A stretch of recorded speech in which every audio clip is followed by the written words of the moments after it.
Adakah hati dan mulut kita ini sejalan dan selaras? Di dunia ini ada satu contoh mutlak yang kita dapat belajar daripadanya, yaitu Tuhan Yesus kita, di mana Ia memiliki hati yang selaras dengan mulutnya, bahkan juga dengan pendengarannya dan tindakannya. Tidakkah ketika kita berkata, "Tuhan, aku mau menjadi sempurna seperti Yesus," apakah perkataan itu sungguh-sungguh kita cetuskan dari dalam hati yang tulus, ataukah hanya sekedar mulut kita berkata-kata atau bernyanyi demikian, namun hati kita tidak sepenuhnya mau menjadi sempurna seperti Yesus? Karena kalau kita mau menjadi sempurna seperti Yesus Kristus, ketika firman berkata sesuatu, apakah kita dengan ketaatan dan kesetiaan mau melakukannya, walaupun bertentangan dengan ego dan perasaan kita? Hal yang sering kali kita lakukan, mulut berkata aku mengampuni kamu, tetapi hati kita belum mau melupakan kesalahan yang kita ampuni. Kita masih marah ketika saling bertatap muka. Kita bahkan tidak lagi mau bertatap muka. Kita mungkin dengan overthinking, bahkan menuduh orang ini begini dan begitu. Ada kalanya kita berkata Roh Kudus, atau Tuhan berkata kepadaku begini dan begitu. Saudara, kalau Anda dan saya membawa-bawa nama Roh Kudus, membawa nama Tuhan, apakah Tuhan menghendaki perselisihankah? Apakah Tuhan menghendaki keributankah? Apakah Tuhan membangkitkan amarah kita-kah? Apakah Tuhan tidak mau kita berdamai dengan orang? Dimulai dari hati kita berdamai terlebih dahulu. Allah kita itu tertib dan teratur dan benar adanya. Jangan kita kolusikan dengan ego dan perasaan kita, sehingga kita menjadi salah dalam mengerti kehendaknya. Hal mengampuni juga berlaku bagi kita untuk meminta ampun ketika kita menjadi sumber masalah bagi orang lain. Kalau kita mengeraskan hati dan merasa benar sendiri, kita mengabaikan suara Roh Kudus yang menghendaki kita berdamai dengan situasi dan masalah dan dengan orang lain tentunya. Firman berkata, suami dan istri saling mengasihi. Kasihilah sesamamu manusia seperti dirimu sendiri. Namun adakah yang tercetus dari mulut ini? Tuhan, kalau dia mengasihi aku akan membalas mengasihi dia. Tuhan, kalau istri suamiku mau berubah, aku mau mengasihi dia. Kita mau mengasihi tidak dengan tulus, melainkan menuntut orang lain untuk berbuat sesuatu terlebih dahulu. Baru kemudian kita akan melakukan hal yang sama, yang kita pikir kita bisa melakukannya dengan lebih baik.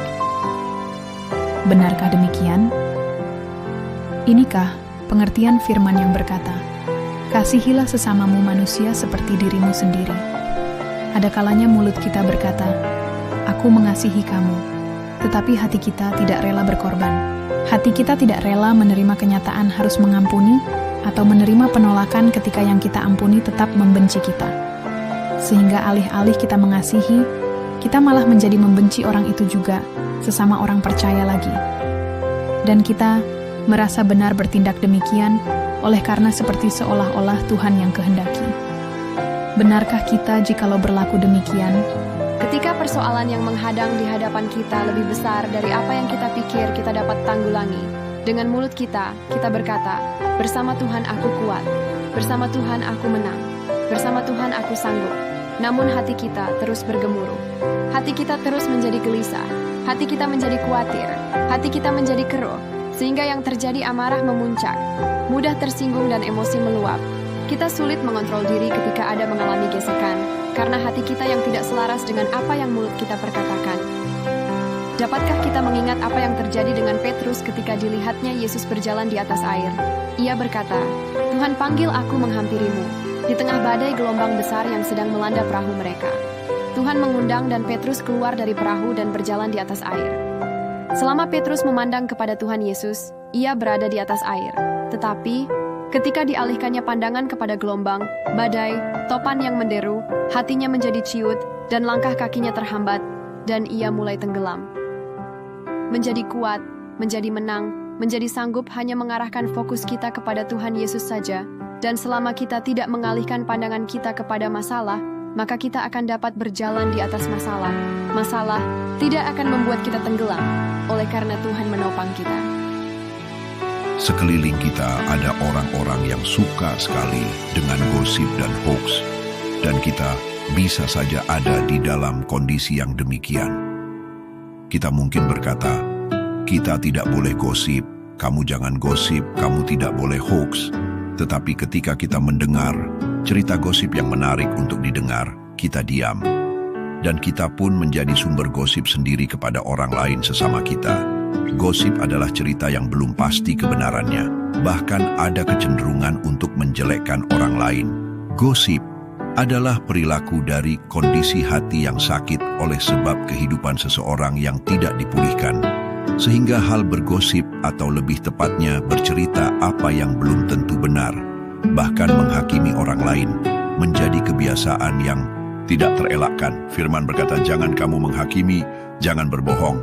Hati kita tahu bahwa kita tidak boleh menghakimi, tidak boleh berbohong, tidak boleh gosip. Tetapi telinga kita lebih suka mendengar gosip dan menyimpannya dalam hati, sehingga hati yang awal bebas dari masalah menjadi keruh dan ikut sakit dan dikecewakan, dan kemudian mulut juga ikut menggemakannya. Kita semakin mendengar, semakin ada keinginan menggali lebih lagi berita gosip, lebih daripada kita menggali firman dan kebenarannya. Dan kita dibuat lebih tertarik dengan hal yang demikian daripada firman yang mendamaikan kita senantiasa. Kita mau menjadi sempurna seperti Tuhan Yesus.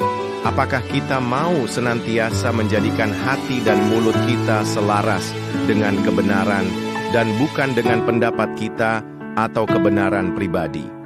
Kalau kita hanya mau kebenaran pribadi ditinggikan, kita akan menjadi orang yang berseberangan dengan firman dan Tuhan sendiri. Apakah kita yakin bertentangan dengan Tuhan kita yang maha tinggi, yang maha kuasa, yang maha sanggup?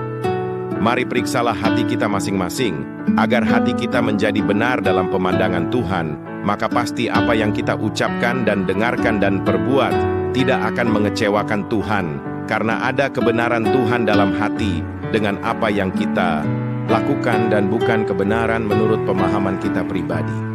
Jadilah bijak dan tekunlah kita mendengar dan melakukan firman. Tanpa penundukkan diri dan kerendahan hati kepada firman dan kebenaran, tidak mungkin kita menjadi taat dan berkenan kepada Tuhan.